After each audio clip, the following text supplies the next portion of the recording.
properties of dot products. First is commutative property. U dot V is the same thing as V dot U. Secondly is distributive property. U times V plus W is the same thing as UV plus UW. When I say UV, I'm talking about the dot product here.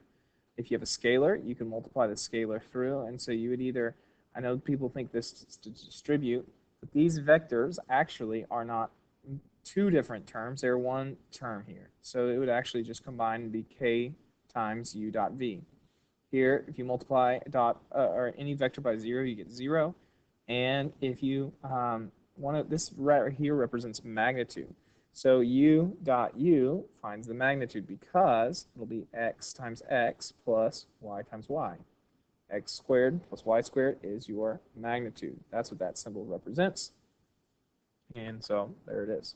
So it says use the dot product to find the magnitude. So again, magnitude is the h.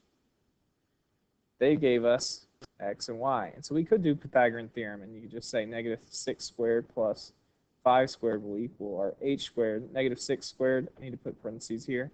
Negative times negative is 36 plus 25 means my h squared will be 61. I'm sorry. So h will equal the square root of 61.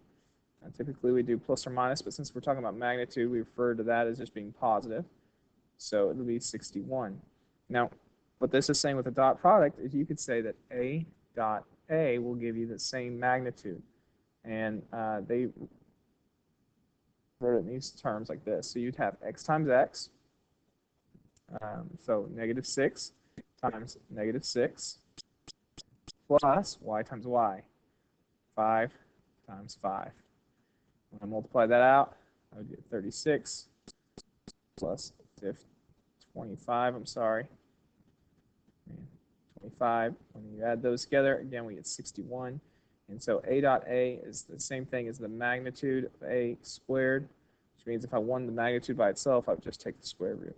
And so again, you'd see the same answer come out twice, square root of 61. All right. Now you try this one, see what you get for your magnitude.